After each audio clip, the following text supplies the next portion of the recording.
welcome back to our fourth session going around the world today.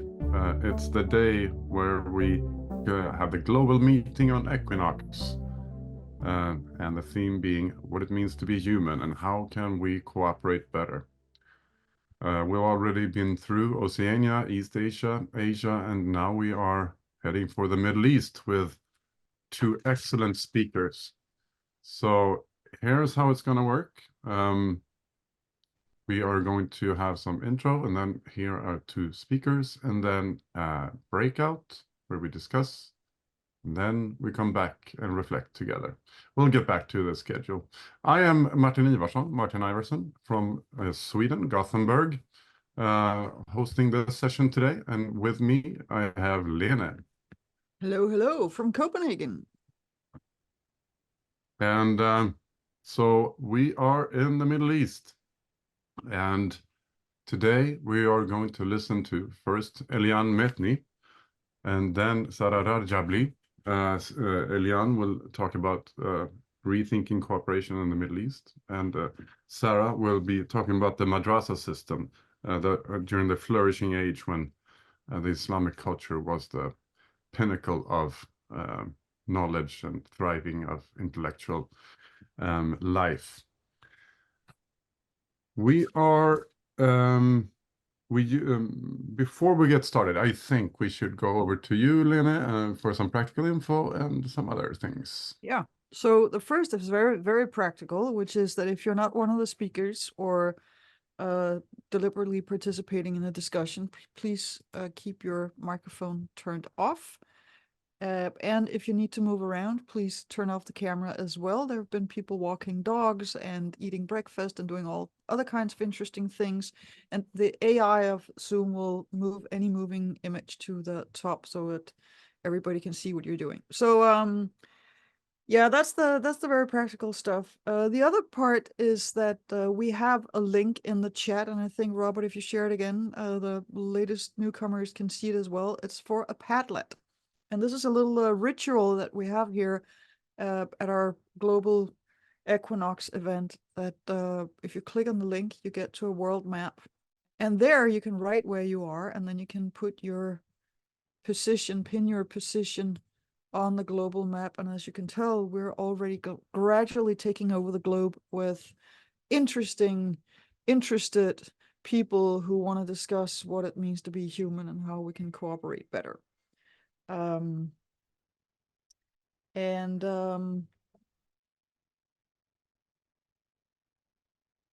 example, there's obviously another person from Azerbaijan having joined us. So we're hot in Azerbaijan. So that's one thing. That's one little ritual we have. The other little ritual that we have and return to is that we ask a question, and then we kindly ask you to write down the answer on a piece of paper or somewhere else off the screen.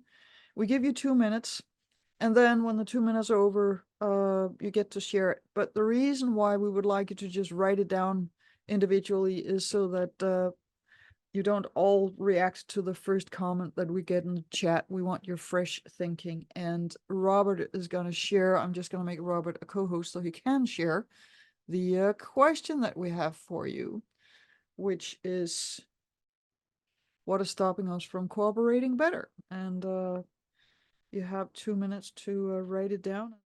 So please write your answer in the chat and let us see the multitude of suggestions why we don't cooperate better. And it's a nice treat. What's going to happen is our colleague here, Robert Noteig, will take the answers and compose them and bring them together into a word cloud representing this unique meeting between us today.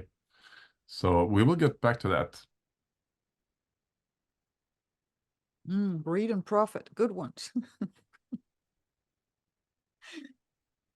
Excellent.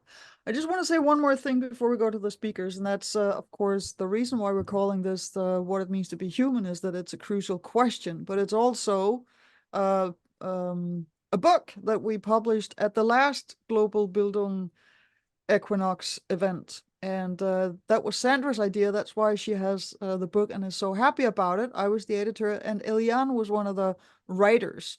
We're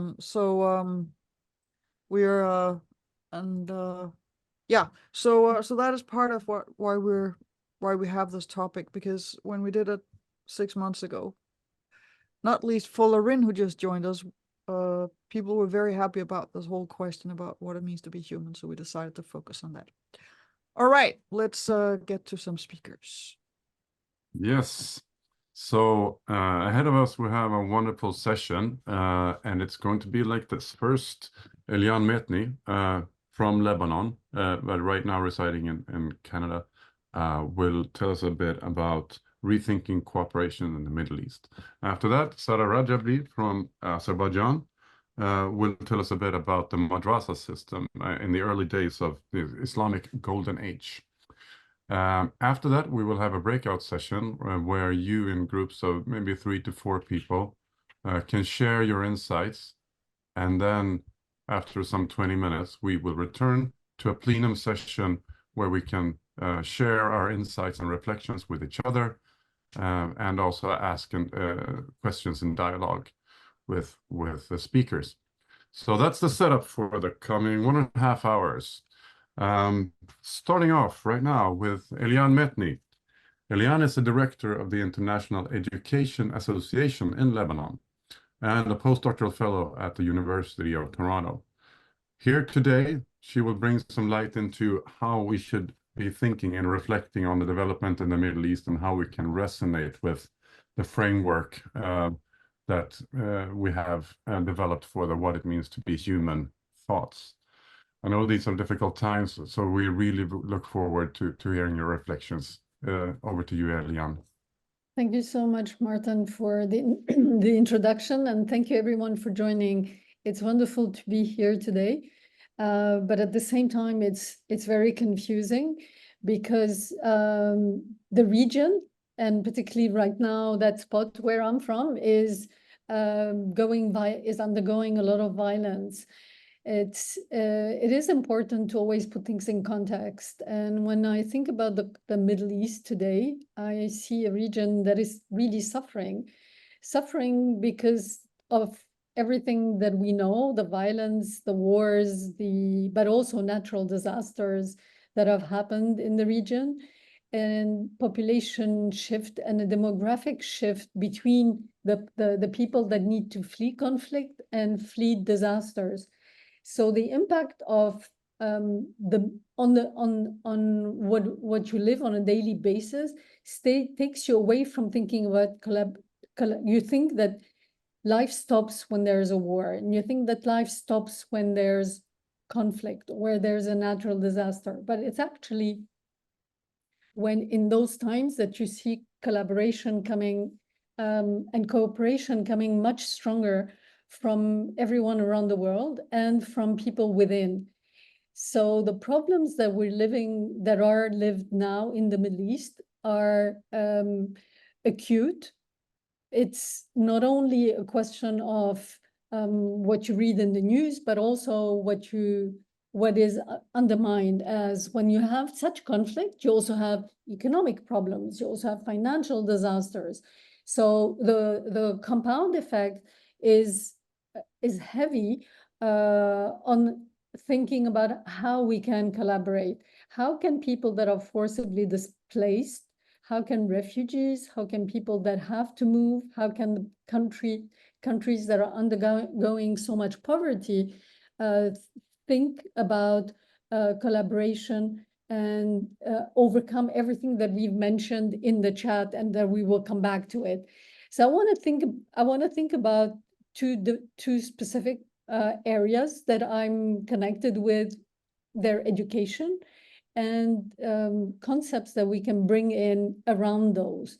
When we think about education and we think about capacities and then the type of education, and usually in emergency crisis, what we think is about the essentials. We don't think about what we aspire to. We think about this is the urgent thing that is needed. And so we want to make sure that girls are in class. We want to make sure that people have access to knowledge, people have access to sharing. But it's actually most important to think about the type of knowledge that we want to generate for girls, for boys, for the generations to come. And that's why philosophies like Bildung, philosophies like Ubuntu in Africa are so essential. They're so essential so we don't fall into the traditional old way of thinking that in emergency, we have to only think about what is it that we're just giving content to people to move forward. You can fall again into what I call trophy education. Like you need to just get there, get a certificate and get somewhere. That does not help. That does not help build either a nation, a better person, or a better collaboration. So the short-term views that we live during conflict and crisis not only don't allow you to see, but they take away progress. And so you find yourself in a situation where things are challenging, but still possible. And so I want to go there with what is possible, what is actually happening in those new philosophies, and what are they? Those philosophies are about how we can think together, how we can focus on the most important thing is making sense and meaning making for students. How can we empower learners and strengthen agency so that we have community connectedness, so that the self and the other are learning together in taking action towards a social responsibility towards what they're living. If you want to think about the whole person, those traditions help us think about beyond just me, but thinking about how can learning happen to be able to strengthen that sense of agency, but also to push towards climate change, towards taking action, towards that responsibility to find solutions to problems. And those things are happening. They're happening because people in times of crisis think about solutions. They don't only think about the problem. And then people have got out of their self and that only short self-centeredness to think about the other. I can think about the disaster on the 4th of August. Nobody thought that a population which you feel that the world has just stopped, and then the population got together to help each other, and it's people that help people, and it's that collaboration that helped the others. In education, it's very similar. We've created initiatives that help people learn together, that are getting teachers of Arabic, for example, which is so rare, to think together, how can they bring their students to learn together? How can they solve problems together to be able to address global competencies, climate change, taking action? Those initiatives have helped go beyond competing to just having a trophy, a certificate, and then ending with that, to bringing the whole person and finding solutions to to the problem that they're actually that they're living. And when we think about those the concepts of individual and collective agency, teachers usually are a conveyor belt in education. That's what you see them. You need capacity. I need a teacher to be able to reach the students. But if teachers are not empowered, students cannot empower it. How can we speak about student agency if teachers don't have agency? And so the concept of empowerment, looking at impacting the whole system, is super important. And we shouldn't be short-sighted by the immediate. We need to make sure that we focus on community, on connectedness, on putting the long-term perspective, and not be saying that because it's a crisis, we're only thinking about what we're doing right now. And that's one of the biggest problems in development, is that development has stalled because of all the problems that the Middle East is living. And so there is big reliance on donor money and funding, which has also shifted because there's so many refugees and so many problems, but also because there's a crisis also that's green. And so the countries have less funding and less reliance on themselves because they haven't developed the capacities through the years to be able to be self-sufficient and to grow. And the problem is compounded, and it's important to look at it from all perspectives: the demography, the neighborhood, the problem of development, but also to say that education is an investment. It's not a burden. It shouldn't be. And in emergency, it is the one that gets the least funding because we look at it last. Even in UNHCR, if you look at how much is attended to development money to education during crisis, this is the one that gets least percent. The least percentage, it can be as low as 3%.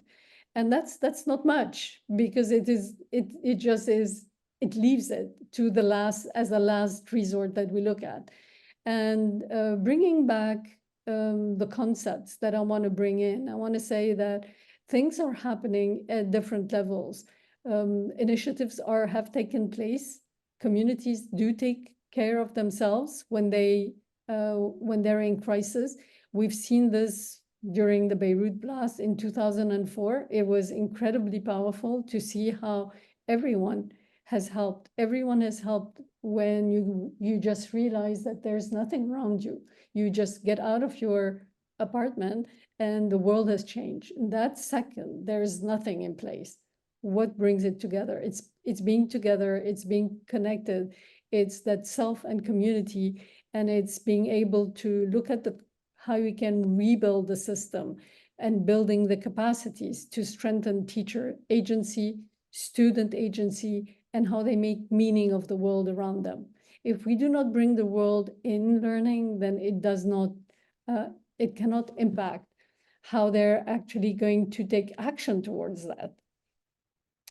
Many initiatives sound far, but they're actually taking place. Projects like collaborative learning with International Education and Resource Network, the IERN, are taking place. The Global Teenager Project, we've seen students in Lebanon in this crisis doing peer review instead of competing towards, at the end of a project, they're actually using peer scholar. If we want to make a difference, it's every minute detail that is important, and every person is important, starting from teachers and students.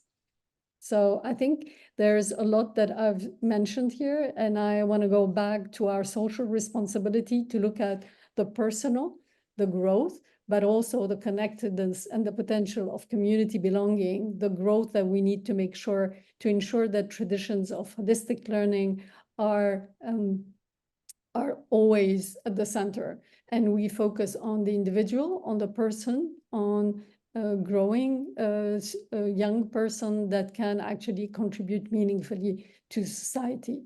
And on my end, it has been to be able to bring that meaning making is really putting purpose at the center of learning.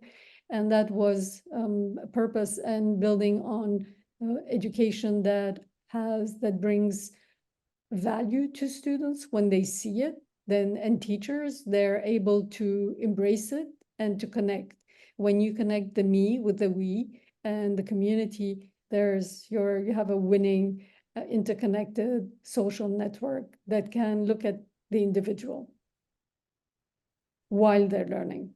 So it's not learning outside, it's learning that brings in the world and the person at the center. Thank you so much, Eliane, and for bringing what I would describe as hope to a situation that might sometimes, if you're negative, it look very, very difficult. This is what will get us through. Very inspiring. Thank you. Bridging actually over to, and this is a very concrete application of how teaching and learning and community building actually moves us forward as humanity. Bridging over to maybe some of these roots, some 1,000 years before this, at least, right? We are handing over the word to Sara Rajabli from Azerbaijan, who is a social entrepreneur and business psychologist. And she will tell us a bit about the madrasa system in the Islamic Golden Age, the first 100 years of Islam, with an explosion of intellectual inquiry and Bildung that transformed the Middle East and eventually the world, and was the only bed for real knowledge and thriving of intellectual worlds for some time. This is going to be really interesting. Over to you, Sarah. Thank you so much. Thanks to everyone for organizing this event. It's a great honor for me to be here. And today I will be sharing my insights from the research I have been doing for the last 4 years about also history of Azerbaijan.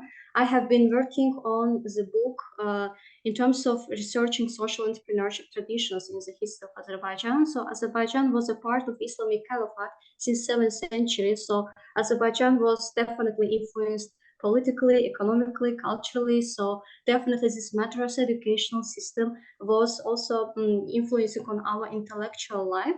So shortly about madrasa systems, that the first madrasas, the special school systems, if we can call it in the modern concept, it was created in 8th century. So it also developed the highest literacy rate in Middle Ages in Middle East. So thanks to this system, they could cultivate responsible citizens and also created special places for scholars, for philosophers, for theologians to exchange their ideas, to have some important discussions. And also the main unique points about the madrasa system was mainly focusing on individual characteristics of each student. So the students, they had the freedom of choices for selecting the learning process. Just imagine a system where you are going to participate in lectures of one philosopher, of one scientist, and the next day you are going to listen of the lecturer with completely opposite way of thinking. So the students, they could develop philosophical mindset and critical thinking. They had the choice to listen and also to observe different perspectives about the reality. And thanks to translation movement, what is the translation movement? The alumni of this madrasa system, they got questions themselves about very important issues in their community, about global issues. And in order to find some solutions, they decided to learn new languages and also to translate the works of Greek and Roman philosophers, philosophers from India, from China, and also to bring these new ideas and new perspectives to their own educational system in order to learn more about different perspectives of rational sciences as well. So this educational system was serving for a higher purposes, for cultivating responsible citizens who have been thinking about serving to the welfare of the community and society. So instead of raising the people who could be easily manipulated by the politics, they had these basics and fundamentals in terms of cultivating people who could actually influence the cultural, the intellectual, and also the political life of the country, of the society. So in the curriculum system, they included also, they didn't separate subjects into religious and secular, rational sciences, so they could also show the interconnectedness between the different subjects in order to shape the systematic view of the reality. So also this madrasa system could create the culture of creating the houses of wisdom, where they could also develop different libraries and also the places for important discussions between each other. So what are the main similarities with Bildung system? Actually, definitely it created the culture of discussions, and definitely it was there have been a huge transfer of knowledge from different geographical regions about different perspectives. So the alumni of madrasa systems, they have been given important questions, right questions to themselves and to the environment. And in order to find the answers to these questions, they have been going for searching for knowledge from different geographical regions as well. So also they have been thinking about developing manual skills. So they have been also developing not only intellectually, but also developing different manual skills. And also it cultivated the culture of bringing innovations and change to the community. And just imagine of one student, they have been studying in madrasa in Baghdad. They have been thinking about bringing some innovation, which could also create the impact for the people in Andalusia, in Spain, in other different regions of this caliphate. So it created also the global mindset of creating positive impact. So the main subjects taught in madrasa system, it definitely included the religious subjects, if we can interpret in modern ways. So because at that time, people, they didn't consider actually Islam as a religion, but as additional tool for developing themselves. So as we are currently learning different sciences, different perspectives in order to develop ourselves, they didn't consider Islam at that time as a dogmatic way of thinking in order to impose their own opinions on others. So they learned something new from the Islam. They started to think critically about everything expressed in the holy books, in other books, and they started to question themselves in order to find solutions. And they developed empirical methods for developing different sciences as well. So they created firstly as the basics of madrasa curriculum system.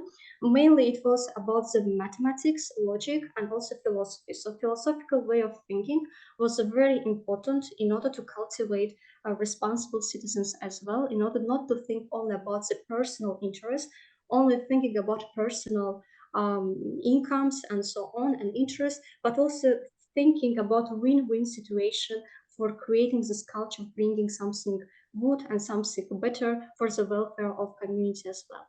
So there are some stages of ego development according to Islam. So ego, it's called as nafs in Islamic philosophy. So it starts from the being very dominant, being very arrogant, and also behaving based on the instincts. And in the next ego development stage, people, they are thinking about being a part of very powerful system, thinking outside of themselves, outside of their interest, and also surrendering to the universe, surrendering to everything that's happening, but at the same time, also thinking about keeping this balance between surrendering to the universe and also bringing something valuable from themselves, from their own potential. So the last stage of ego development, it becomes about complete selflessness. So being Muslim in the Islamic golden age was meaning reaching the complete self, complete the nafs al-kamila, which means that I am living my own ego. I'm living all dogmatic thoughts I have been maybe manipulated maybe by the society, by the family, or different other factors, by the politics. So the main goal of the madrasa system was inspiring citizens to reach the complete ego development stage by giving the necessary tools for shaping the systematic view of reality. So madrasa system includes the culture of debates, culture of discussions, and also they gave academic freedom for students to select the lecturers, to select the subjects they want, and also to focus on the individual characteristics. And opportunities for experimental learning. So it was also inspired by the lecturers to experiment everything and to think critically that have been taught by the lecturers, that have been taught by the literature they have been learning during this madrasa system, and going for the solution by themselves, going for the experimental and experimental learning and research. So it also gives the accessibility for poor people, poor students, and orphans. They gave free spaces for stay in madrasa in order to have an access to education, and also it developed a strong philosophy for students about the environmental protection, as also in Islamic philosophy it was necessary and it was also cultivated among people that protecting the environment is very important for our personal development as well. So also, thanks to this madrasa system, after 2 centuries of start of the madrasa system, the philosophy of ahism was developed, especially it was started in Anatolia region. So definitely it also included on the developing the ethical entrepreneurship among people. So being a good person was the most important according to this philosophy. And transparent cash management was also very important in order to manage a sustainable enterprise. And also trade is just a way of serving to people, but serving to people shouldn't be as a 100% a commercial purpose for entrepreneur. And also the main principles of ahism in entrepreneurship was consisting of having a social responsibility. So majority of enterprises and solo entrepreneurs in that time, they have been including the social responsibility and also serving to the welfare of community and society as the main mission for the managing enterprises as well. And as a result of the madrasa system, a lot of scholars and philosophers has been developing these theories, and they could bring some innovations and huge change not only on the Middle East but also across the globe, because thanks to the theories, thanks to the experiments and the research, it also started to include the basics for developing new solutions, in developing new scientific perspectives. So this actually was very important for me while researching different philosophers, that I want to include also this sentence by Ibn Haytham, who also started to develop the concept of experimental and research methods for developing the scientific approach, that if learning the truth is the goal, if is to make actually himself as an enemy of all that he reads and attack it from every side. So this philosophical mindset, thanks to this madrasa system, was developed among a majority of scientists and philosophers in order to attack with different perspectives the theories they have been learning during the educational system. I have been questioning myself actually why actually this high level of ego development stage, if it was a priority, if it was the main value, it actually impacted very positively on different communities during this time. Why actually it collapsed? It was thanks to the efforts of Al-Ghazali, one of the founders of Sufism and skepticism.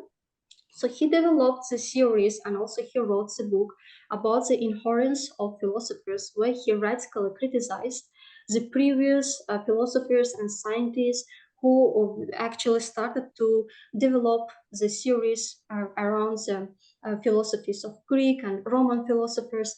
And he started to deny rational thinking, logical thinking, and mainly he started to promote the way of thinking of developing the faith over the philosophical mindset, over the critical mindset. So this book later was used as one of the ways of propaganda in the arms of political leaders, of religious leaders. So that's why after this 13th century, especially after the attacks of different empires and later of colonialism, this system, madrasa system, the main fundamentals of madrasa system, it started to decline its focus on critical and philosophical mindset as well.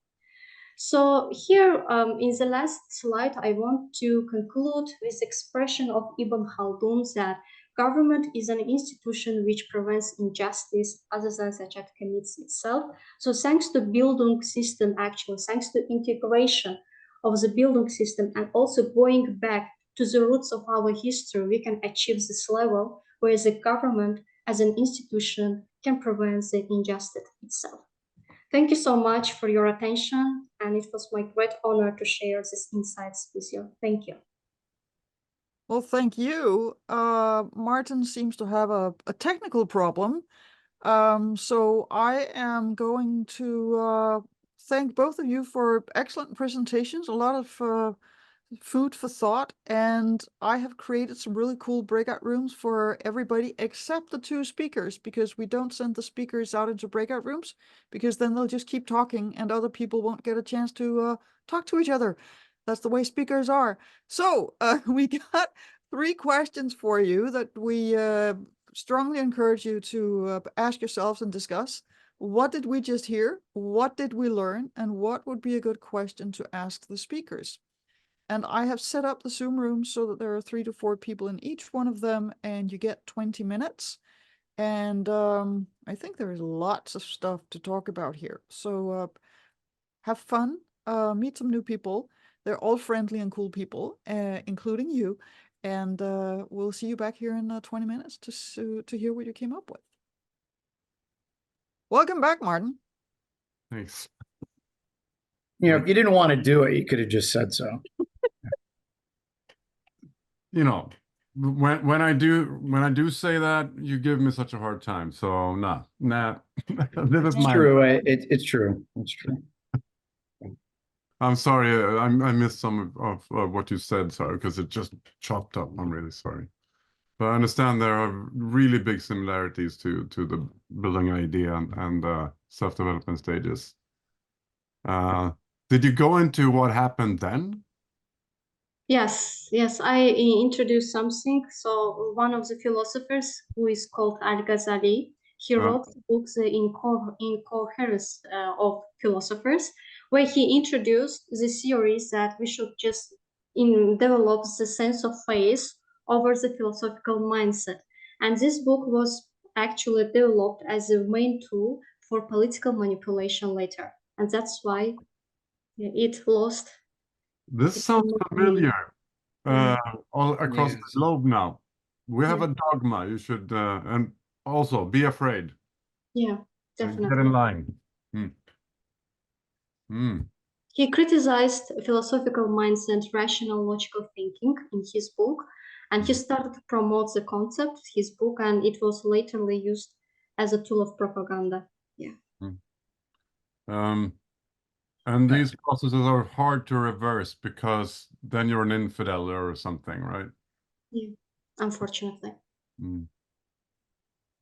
In history, in over time, when is it that it transferred to be so as a political In the manip- 13th century, yeah, it was highly, especially in the 13th century, where also this caliphate was attacked by Mongols. They also burned the houses of wisdom, the libraries, the main intellectual centers, the different books. Definitely, it also influenced on the metric system, but also the Al-Ghazali was one of the most prominent figures who influenced the change of the impact of matrices system. So now the matrices system, it has, in some regions, it started to go with the Bildung principles as well, but in most of cases, unfortunately, it's used as a propaganda for political interests, unfortunately. It's And interesting. yeah. I mean, the idea is so simple. You take individual people who have studied something and who don't agree, you put them, on the pulpit and let them speak. And then you ask questions back and forth. And then that comes in the next person and says something else, and you have questions back and forth. And in that process, people start thinking, learn stuff, and they develop. Yeah. Of course, from a sense of control, this is bad news. I You have know, no idea where this is going, right? Suddenly the women want to have work and rights and Right. equal pay and all kinds of stuff. Wear pants. So yeah. No, but it's interesting that it's not. I mean, it's not that complicated. It's just that people in power don't like it. Yeah.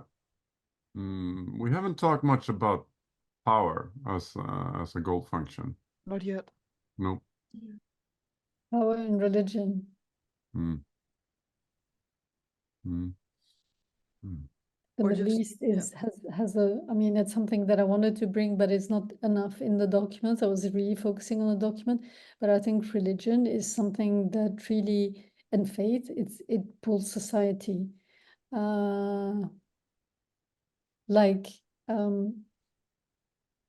if you have a Muslim and a Christian and another, as long as you have a faith, you're better accepted than if you're an atheist, which is so weird. Like the heart of society is really linked to religion.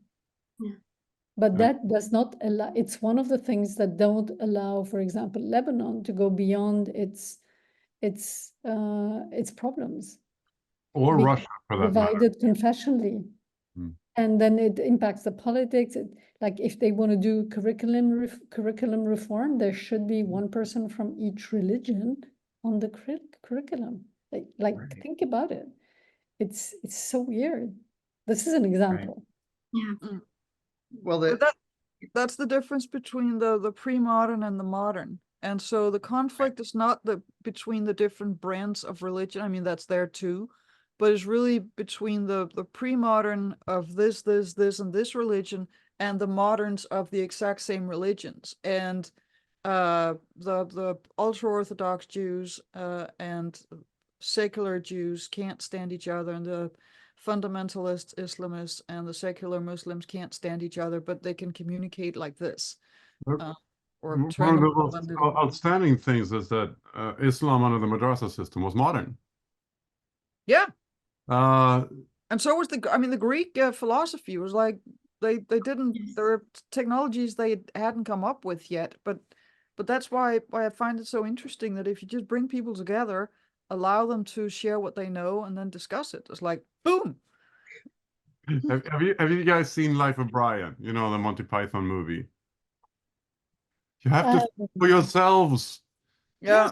Yes, we have to. You're all individuals. Yes. We're all individuals. What else should we think, I'm Master? not. Yes, yes, indeed. Or your favorite, Lena, going into the to the session and everybody meditating together, right? Which one? Remember when when you went up to one of the, I don't know what, one of the gatherings of, one of the groups there, Right. just everybody Yeah. meditating together. It's like, yeah, we wanna align your minds right now. I mean, I'm not against meditation. I'm just against it when you come for something else and then everybody is like, we now invite you to a meditation. No, you're not. You're not inviting. You're telling us to meditate. That's exactly right. Which is supposed to be a singular thing, right? It's Right. right. And and apart from that, what really bugs me is that when you show up for a conference or a meeting or whatever it is, and you're really curious about the people there and who's gonna say what, and oh wow, there's so and so, I want to talk to them, and you have all this energy because of curiosity, and then the first thing you do is like, let's just all close our eyes and look inwards and take a deep breath and like, and then you lose all that nice energy, and you have to sort of wind the collective engine of curiosity and energy, and now I want to know stuff and interact with all these people. So yeah, you can do the meditation afterwards, before drinks or instead of drinks or whatever, but as With a starter, with drinks. I think after drinks, I think that would After make it. drinks. That'll be meditation. But it's yeah. The exchange of viewpoints and the ability to meet things that you didn't know or thought was different. I mean, that's so important. So, Sarah, where does I mean, you have schools of thought, of course, in Islamic culture now. I mean, where does the madrasa, let's say, Bildung logic with the nafs system and all that stand today? Or what kind of factions do you have?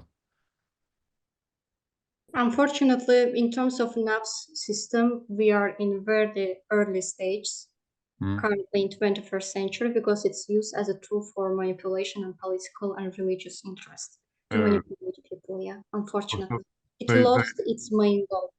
Yeah. They hijacked it. Okay.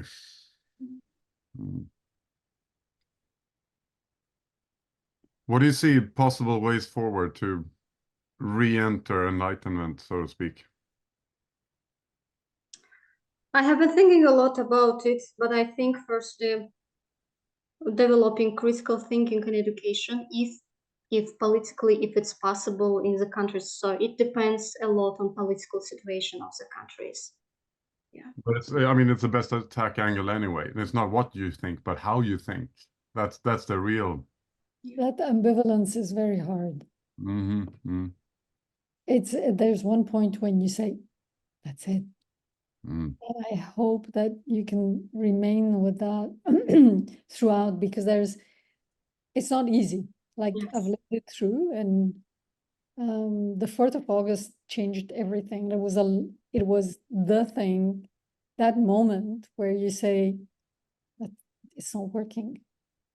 It's a failing system. Like, it will not work. And now you have to help me here. 4th of August was what? The Beirut blast. Mm. I mean, It's 4 years when ago. I Or was the- I was in Beirut. I was in Oh, the the ship. yeah Oh, the that one. port Yes. of Beirut. Yep.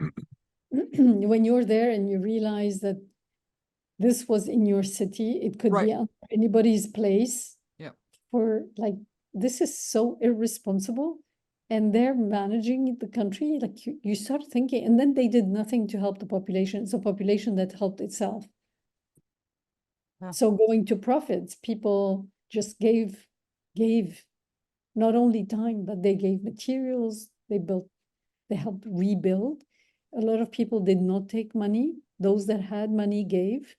It was incredibly powerful. The society really pulled itself in an incredible way.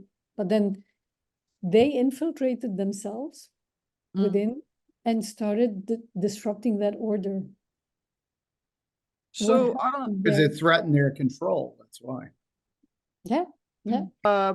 We mentioned Monty Python. There's another movie that's completely different that I come to think of, which is the German movie The Life of the Others. I don't know if you're familiar with that. It's about the communist regime in the DDR. And it's about this one gentleman intellectual who is against the regime, but of course fears for his life at every minute where he might, slip of the wrong word in the wrong place. And eventually the DDR does fall apart. And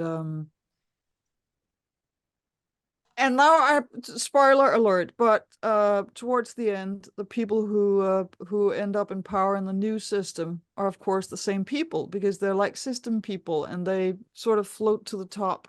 And this guy who has been the sort of hero of the story, the dissident, he speaks to one of them and says, "To think that you once ran a country." I've seen this movie. It's great. You're right. It's a brilliant movie. You can Yes. find it online or DVD, I've anything. written it, The Life The of life the of Other. life of the others. It Mhm. it is so moving, and classical music plays. I mean, actually, that's like the main character, because the Mhm. connection to his own humanity goes through The writer, right?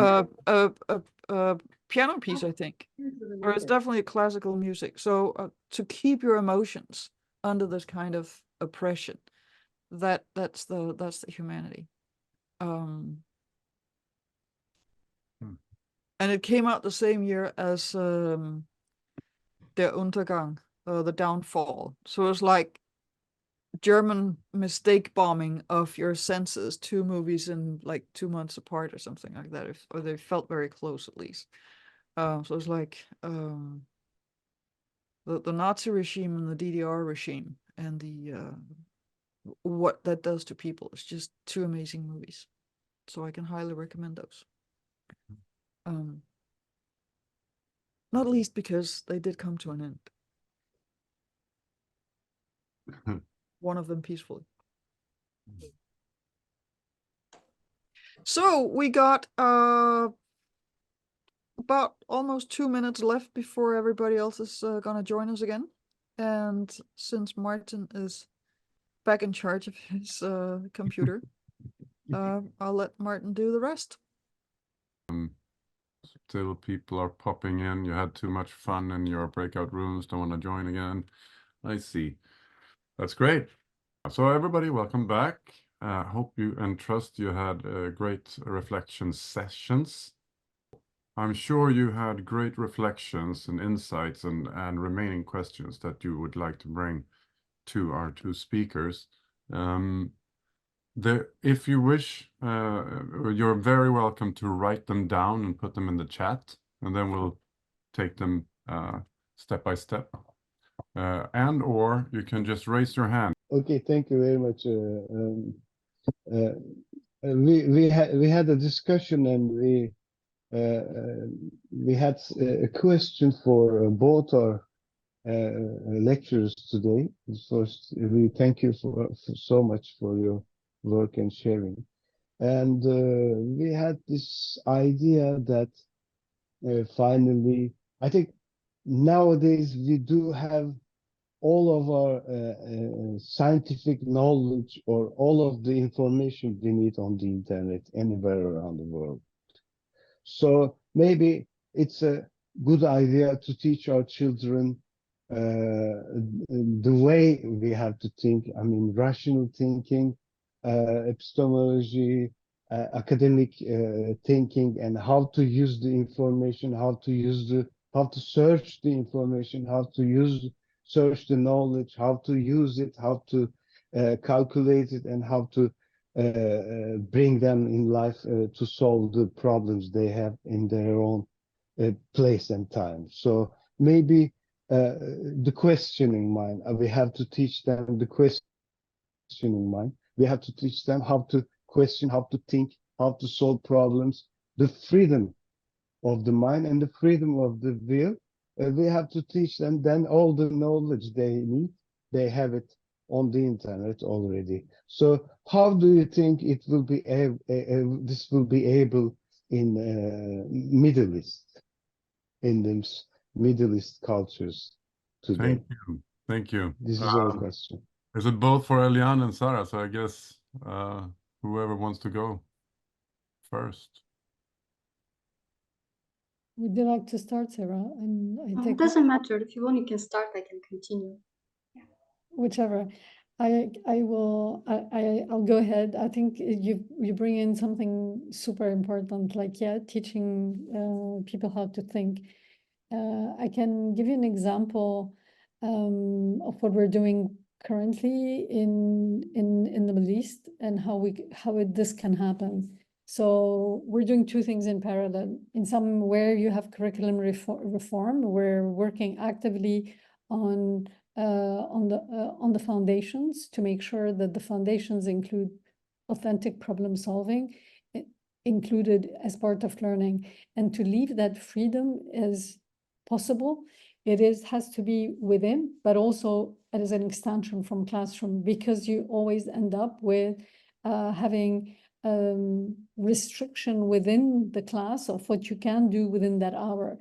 So we're able to advise and move forward with how you think about the problem, how to find the problem, how to bring in the problem, how to build your knowledge around the problem, but also to extend the action outside class, which allows that to be fitted into formal learning. So we're working at two levels, at actually giving examples, but also fitting it into a way of doing and a way of working within the curriculum. That's one example. The second that I can think of is we're doing a teacher training, but the professional development is at scale. And in order to do it at scale, we're doing it with a bottom-up approach to see how teachers are actually taking it and implementing it and adapting this way of thinking and how they can actually impart it, and where they're finding problems in connecting what students need to learn and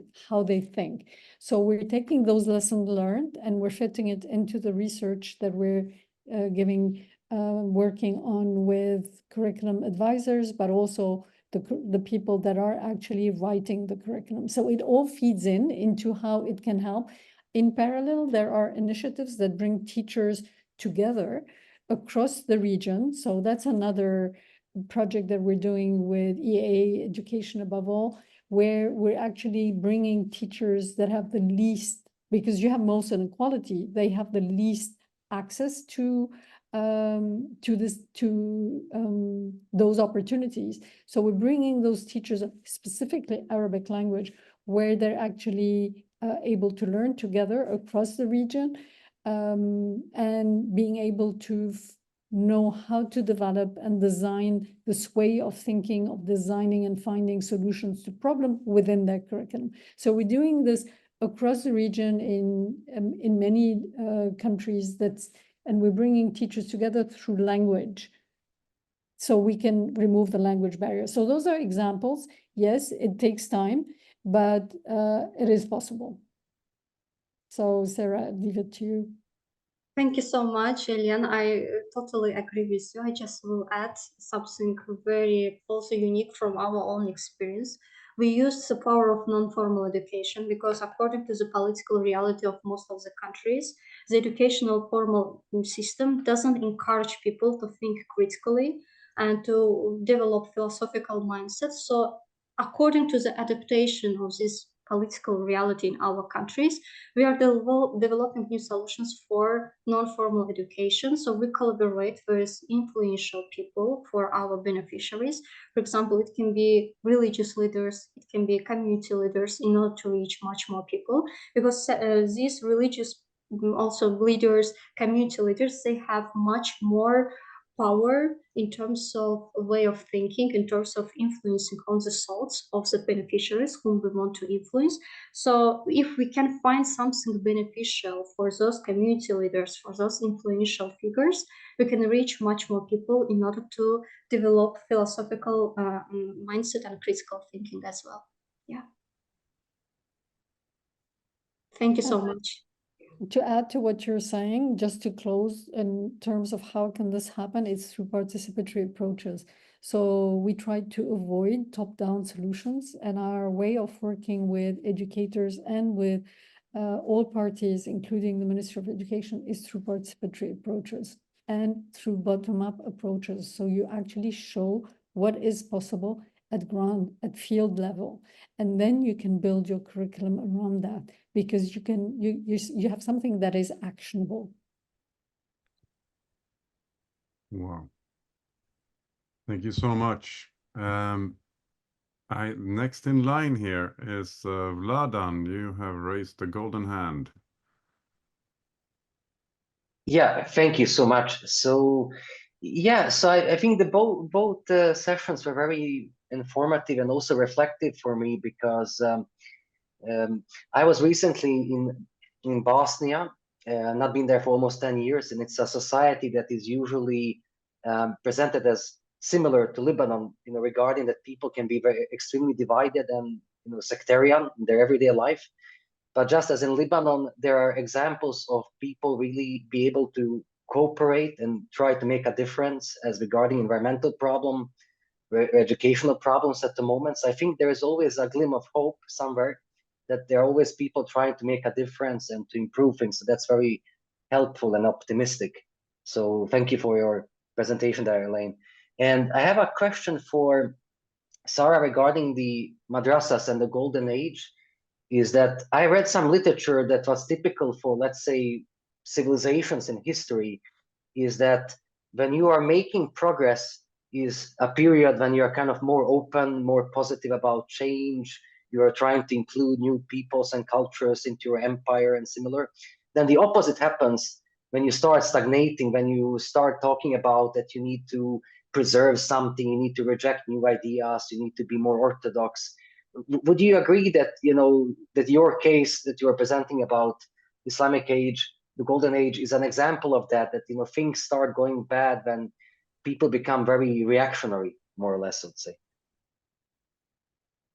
Thank you so much for such a great question. I have been also thinking a lot about this, why actually different time periods they are exchanging themselves, why it happens, and what actually can teach us the Islamic golden age time period for us.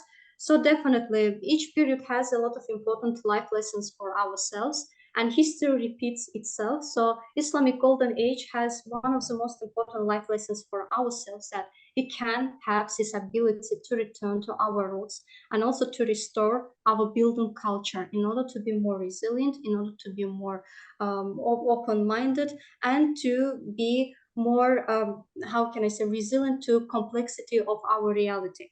So I think, yes, as it's also written in some articles, that good times, they create maybe some weak people, they're creating challenging times they cultivate resilient people, and resilient people, they're cultivating good time. So this is a cycle. It can be also, as a history, can be cycled through different time periods as well. But for me, actually, the main lesson while researching Islamic golden age for me was about being able to educate ourselves despite all challenges and limits. So Islamic golden age just showed us that despite of limits of knowledge in that time, people, they had much more desire to learn something. But in nowadays, in 21st century, we have a lot of knowledge, a lot of access to information, but this desire to learn something, it was decreased. So yeah, it all depends on our efforts, on our way of thinking, and just researching the roots of our history can show us what can we do for our future in terms of innovation. So sometimes even innovation in our current reality can be taken from the roots of our history. Yeah, thank you so much. Thank you. Over to Folarin. Hello, everyone. My question is directed at Sarah, and it takes off from a fascinating discussion I had with Mikhail. The question that I asked, my original question was, how did Islam go from being the cradle of modern thought to what we know today? That's as in an ideology that's totally frozen in it, exclusionary to everything that's new and so forth. And then I asked the question, did this free thinking of Arabic scholarship, did it predate or did it come after Islam as a formal religion? Because it is possible that today what we call Islamic scholarship is not Islamic scholarship at all. It is merely Arabic scholarship, Arabic thinking that has become conflated with Islam. Yeah. Thank you so much. Thank you so much for such a great question. I will answer the first one. Why actually we saw the decline of the ideology in terms of from the Bildung system, in terms of the highest ego development stage, what we see now currently.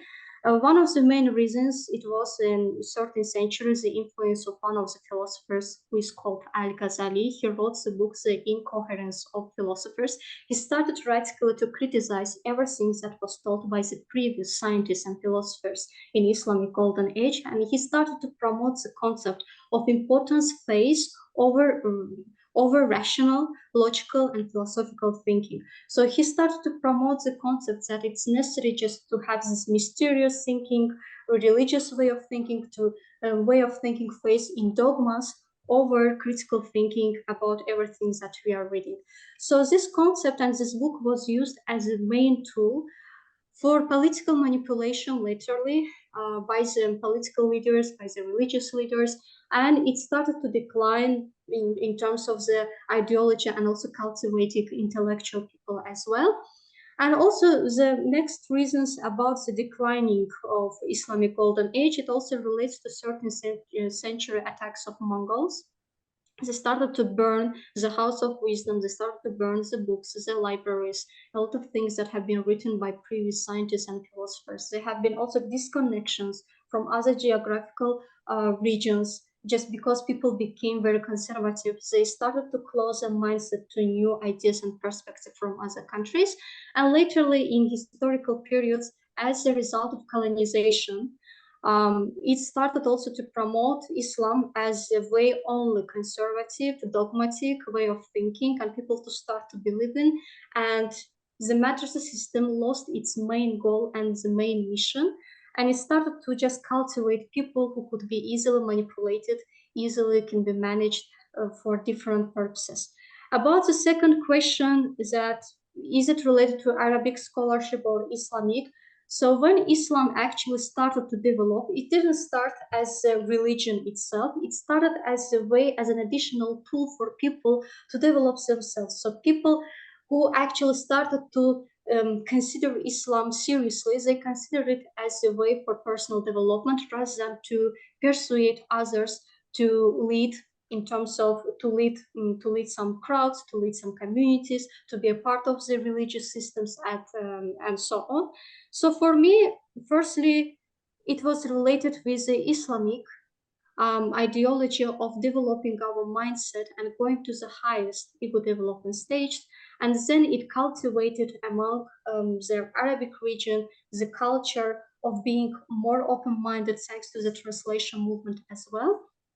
So this translation movement also was one of the main basics of development of Islamic Golden Age, because it was developed thanks also to getting new knowledge from Greek, from Roman philosophers, from Indian, from Persian, from other countries. So just imagine the complexity of all perspectives and opinions together, and people had the choice to view the reality from different perspectives as well.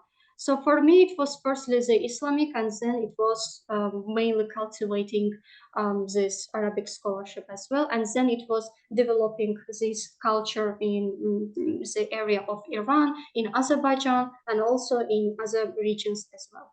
Yes. Thank you. In the chat, Sandra, you wrote a question that is actually from Irina. Would you like to read it yourself? I guess you spoke to Irina. Irina, would you like to ask your question yourself? Yeah.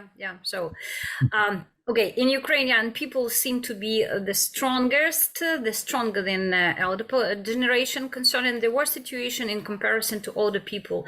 So, is that in Lebanon too?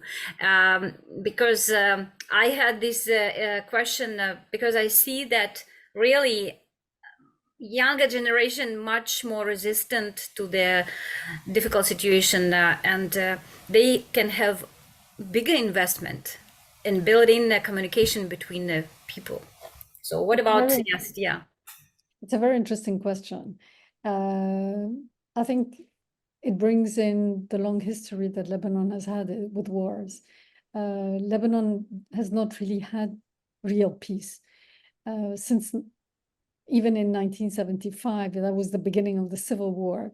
There were before history of conflicts in Lebanon. And so the generation now that is older is a bit wiser than the younger.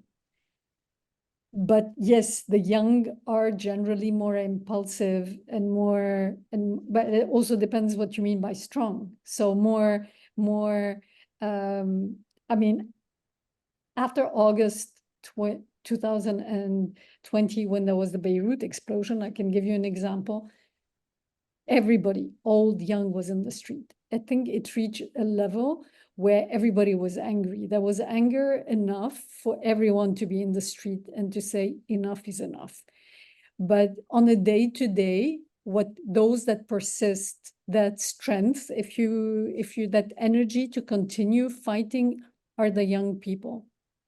And most of them lost hope when they realized a few months later that was the same people that were back. And that's where a lot of people have just left the country. And then you've got a new wave of younger people. And so it is complex, but yes, young people have more energy for being in the streets. If fighting is being in the street, but the strength you have to continue with your spirit is across. Thank you. Does it answer your question? Has the youth of Lebanon influenced on the process in the country? Yes, I mean that Ukrainian youth, they don't have such a great amount of fears like elder generation because of our background, historical background. Yes, that's true. And that's the older or wiser, they've lost already children, they've lost, like, war is ugly. And so they're more, they do not want their children to fight. I don't know if that really. Thank you. This leads us over to Juliana. You have two questions and a lot of responses with thumbs up and stuff. Would you like to phrase it yourself, or should I can read it if you want. So it's the first one is, how can we make governments agree with the statement that education is a good investment because little money goes into it in most countries? And then a follow-up, how can we bring the madrasa system back? seems that the secular subjects were not an impediment at all for the curriculum, but they are now. So I guess this is directed to both of you. I mean, in a concrete manner, that would be Elian, and maybe on the madrasa. Well, up to you guys.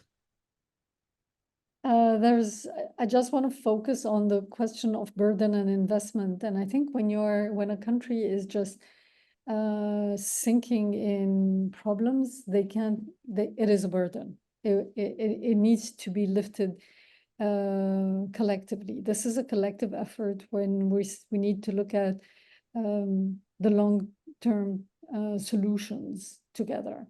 And so there isn't a quick fix to your question, but I can say there's research that shows that if you invest in people, then you will have a higher return as an economy. So if you don't care about people, you need to care about the economy, right? So if you're saying I'm not an educator, but so education will get and you're focused on the economy, you can disconnect yourself. But actually, no, you can't, because research shows that you have stronger economies if you have a stronger investment in education. That is, figures show it.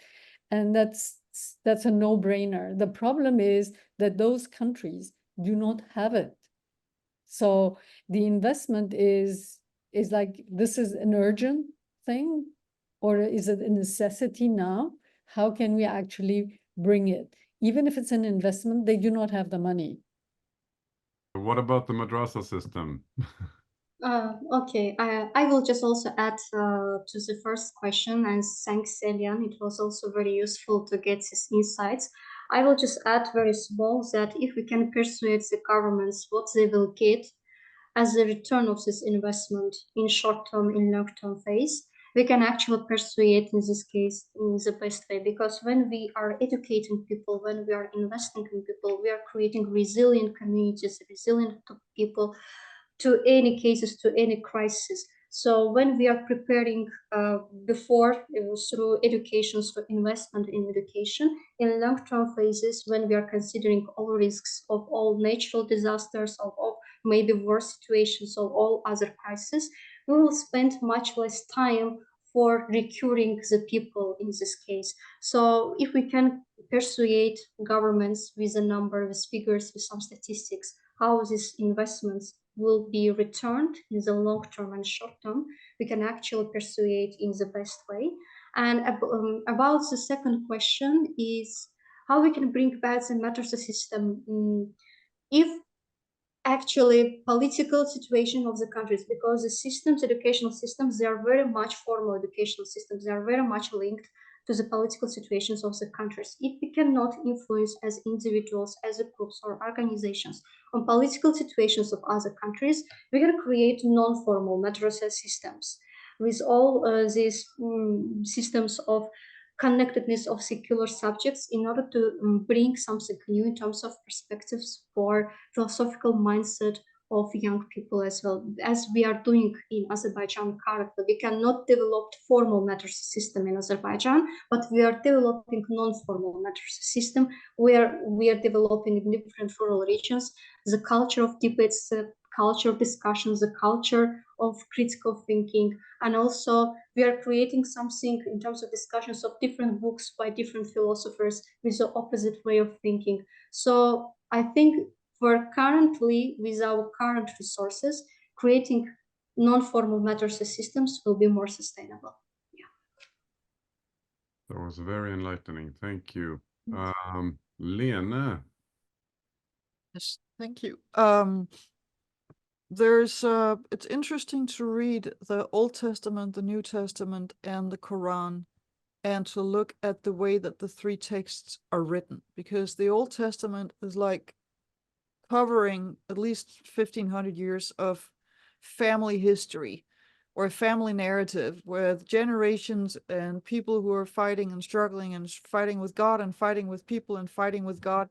And it's a maturation process for an entire people and for God, for that matter. There's a very interesting book called The God Biography, where God is looked upon as a character, and how does God develop in the Bible. Then the New Testament and the Old Testament is put together over centuries, if not millennia, and has many different kinds of text. Then you get to the New Testament, and it's put together within 100 or 130 years, or it covers 130 years, and all the texts are very much alike. Well, there are three kinds. There's the evangelist, and then there's the letters, and then there's the revelation towards the end.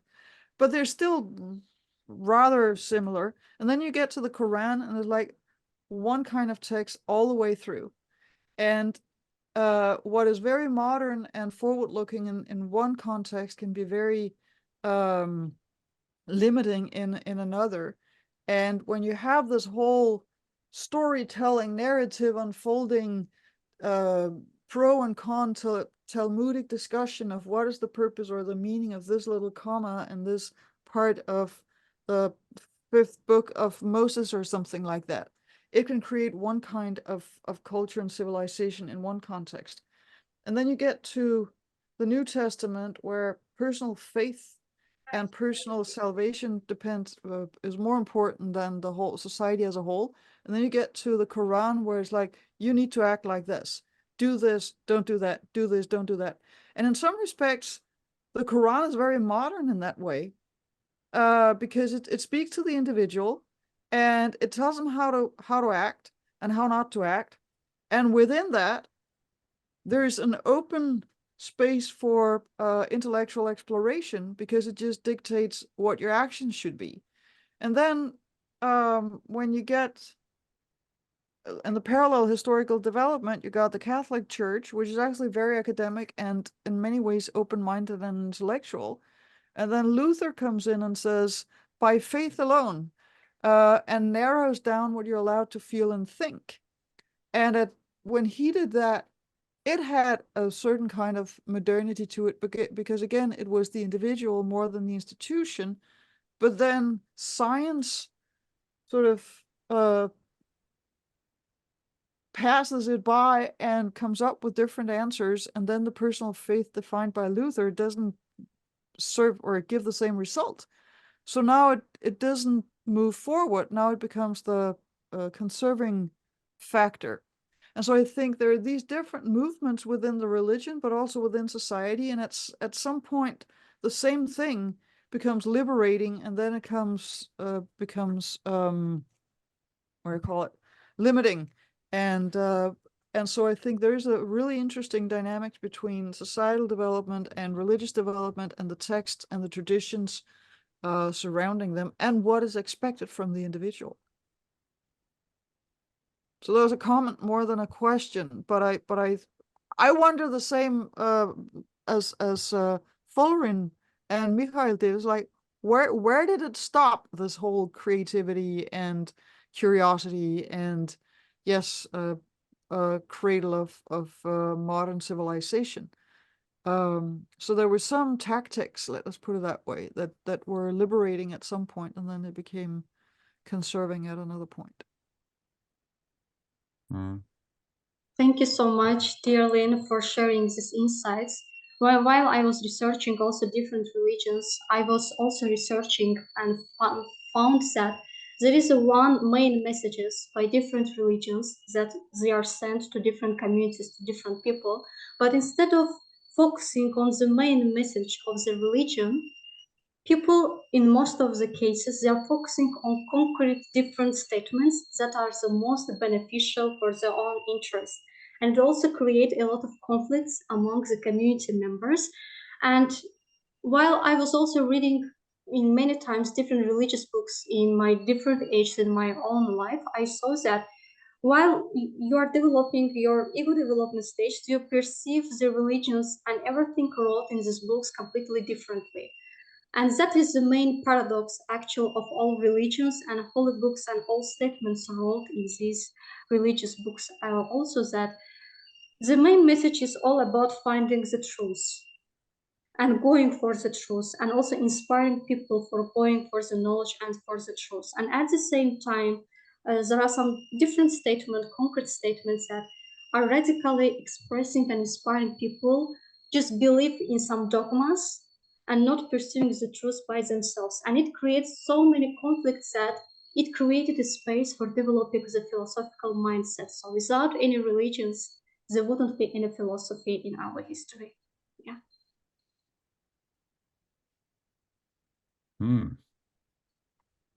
That is something to chew on. Yes, No. indeed. Now we are actually out of queue, so to speak. So now, August, you welcome. Sorry. I just wanted to have a little question for Sarah. So thank you very much for every detailed explanation, information. I wonder, I think if I didn't heard wrong, you are from Azerbaijan, but the Azerbaijan of Iran or the real Republic of Azerbaijan? Republic of Azerbaijan. Okay. So, I'm from Turkey. We are Turkish born, brothers and sisters. So, I wonder why, when you are talking about Ibn Haldun and everyone else, Avicenna and everyone else, why aren't you talking about Al-Farabi on purpose or not, because he's also very important in the meaning of being a meeting point between Eastern and Western cultures. I mean, Eastern philosophy and Western philosophy, and he's gathering all the disciplines together. The second teacher after Aristotle, you know about him. I wonder why. Is it on purpose or not? And I will be very pleased to contact you on also LinkedIn. I will add you. Thank you very much for your effort and your sharing. Thank you so much, Aruz, for sharing and for such a great question. Actually, there was no any purpose in not sharing anything about Al-Farabi, just because of the time limits. If I had some much more time, I would share more information about each philosopher, about each scientist. Just because of the time limits, I couldn't have an opportunity to talk about Al-Farabi. So there is no purpose, and thank you so much for your kind and warm words and appreciation. Yeah. Thank you. You know why this is important, Farabi, for us today? Because he is able to make a bridge between Eastern and Western cultures and to make a global perspective in a rational, epistemologic, reason-based philosophy. It can gather both philosophies of the global, it can put a global philosophy. And in the meantime, he says at the 19th, before 1000, he says, all the people of humanity are working in a way to come to build one society, he says. And there are three conditions for that, he says. One, they will take wives and they will make marriage between them. The second conditions, they will on purpose get together to create one society or a global society. And the third condition, he says, as we had lived all of them, the third condition says, if any danger will be around for the whole world one day, all people around the world will reunite as a one society, he says. So at 1,000 years ago. So I think we can, facing all of them right now in this age, I think such a vision is important for us. So sorry I was talking too much again, but thank you very much Thanks for your for sharing. patience. Thanks for sharing. It was very Thank you. useful. Thank you. And those words were very hopeful as a finish. Thank you, August. Eliane and Sarah, is there anything you would have liked to say that you feel you want to say before I leave it to Lena to wrap this up? Thank you so much to everyone for such a great discussion, for this opportunity to share. I was really enjoying this discussion, and I wish you all of the best. And thank you, Lynn, thank you, Martin, and thank you to all organizers for having such a great event for today. Thank you.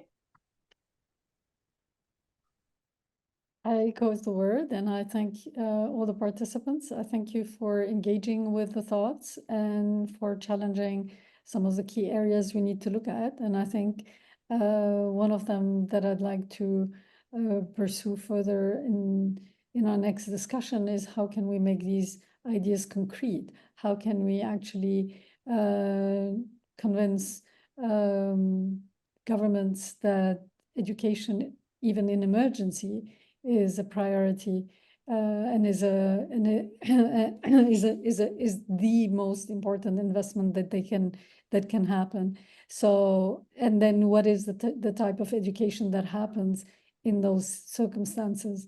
I thank you so much for raising good questions and provoking and engaging conversations. I think this is what brings people to think together about our next steps. Thank you so much. And thank you, Lina, for bringing us together as well. Thank you, everyone. Martin, thank you for the facilitation. Thank you for everything that is behind everyone that is behind the screen and on the screen. Thank you. Well, Wow, thank that's a lot you. of fun. Yeah. Yeah, wow. Thank you, Eliane and Sarah, for your presentations, and Martin for hosting this. Concluding remarks, I'll just say a few practical things first. I definitely think that between this event and the next Equinox, we should host some smaller meetings and maybe have some longer presentations and more conversations about what we already have. And very soon we will have short videos with the presentation, so we can sort of lure people in with some appetizing video, YouTube videos. So that's a plan that's emerging. In order for that to materialize, it would be great if you join our global Bildung network if you're not already there. And if Josefa is still here and can share that link in the chat, that would be amazing.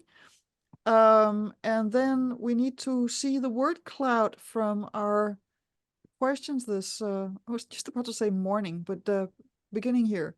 All right, fears. People themselves are the obstacle. Political blindness, selfishness, greed, and profit. Yes, those are definitely problems. Lack of common ground.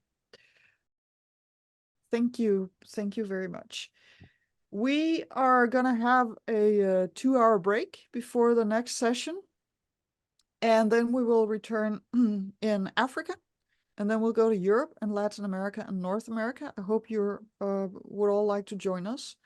I would like to say that it's been an amazing journey so far. We started in Oceania with some Maori thoughts on our cooperation with nature. Then we went to East Asia and got some very diverse presentations regarding what we can control and what we can't control and what money and economy really is, and how AI is actually just going to make us repeat the past, but perhaps at a higher level of complexity and pace, rather than actually allowing us to create new solutions. And then we went to Asia and talked about neighborocracy and very much about what is actually human, and what can we be and do as humans if AI becomes more intelligent than us. What's the humanity that's left for us to cherish and refine? And I think we had a really good discussion about that. And then we get into this wonderful topic of societal development, education, personal development, Bildung, and religion, and the importance of education. And if we can't convince the people in power that it's just important because it's important, we'll have to talk about the money again so that they will invest in education. So I think we're onto something here, and I'm looking very much forward to seeing you in a couple of hours. And if you don't know what to do, In the meantime, we have a paper called ABCDEFGH, What It Means to Be Human. You can find it on the program page, and if somebody could share the program page also, that would be amazing. Oh, and then somebody is waving the book, and yes, What It Means to Be Human, you can use the break to buy a book.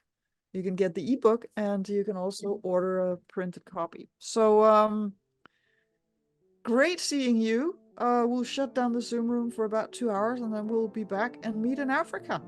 How about that? Super. Great. See you Thank later. you. Yeah. See you. Thanks. See you. Bye. Bye. See you. Bye-bye.